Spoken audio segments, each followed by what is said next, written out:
വലിയ കാര്യത്തിൽ പയറും കഞ്ഞിയൊക്കെ ഉണ്ടാക്കാമെന്ന് പറഞ്ഞാൽ അടുക്കളയിലോട്ട് കയറിയതാണ്. അപ്പോൾ വിഷ്ണു അവിടെ പട്ടിക്ക് കൊടുക്കാൻ വേണ്ടിയിട്ട് മീനൊക്കെ ഇട്ടിട്ട് ഫുഡ് ഉണ്ടാക്കി വെച്ചിട്ടുണ്ട്. അപ്പോൾ അതിൻ്റെ സ്മെല്ലടിച്ച് നല്ലതുപോലെ എനിക്ക് ഛർദ്ദിക്കാൻ വരുന്നുണ്ട്. അത് പിന്നെ ഞാൻ പോയി ഛർദ്ദിച്ചു. പിന്നെ ക്ഷീണമായി കിടന്നു. രാവിലെ 10 മണിക്ക് വന്ന് പയർ വേവിക്കാൻ വെച്ചിട്ട് പിന്നെ ഞാനത് ഓഫ് ചെയ്തു കേട്ടോ. പിന്നെ അതേ ഞാൻ തിരിച്ച് വന്നത് 2:15-നാണ്, 2:14-ക്കായി.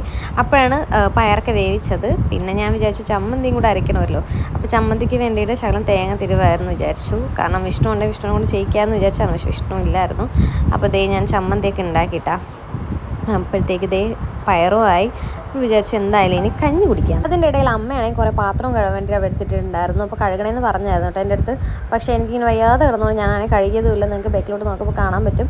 അപ്പോൾ ഞാൻ വെച്ചാൽ എന്തായാലും ഇനി കഞ്ഞിയൊക്കെ കുടിച്ചൊന്ന് ഓക്കെ ആയതിന് ശേഷം പോയി പാത്രമൊക്കെ കഴുകാമെന്ന്. പിന്നെ കഞ്ഞിയെ കുടിച്ചപ്പോഴത്തേക്ക് ഞാനൊന്ന് ഓക്കെ ആയതിന് ശേഷം 4:30 ആയപ്പോഴത്തേക്കും പോയി പാത്രമൊക്കെ കഴുകിയത് കേട്ടോ. അപ്പോൾ ദേ കഞ്ഞിയും പയറും കുടിക്കുമ്പോഴത്തേക്ക് ഞാൻ ഇപ്പോഴും പണ്ട് സ്കൂളിൽ പഠിച്ച ആ ഒരു ടൈമിലോട്ടാണ് പോണത് കേട്ടോ. എനിക്ക് ഭയങ്കര ഇഷ്ടമാണ് പയറും കഞ്ഞി. അപ്പം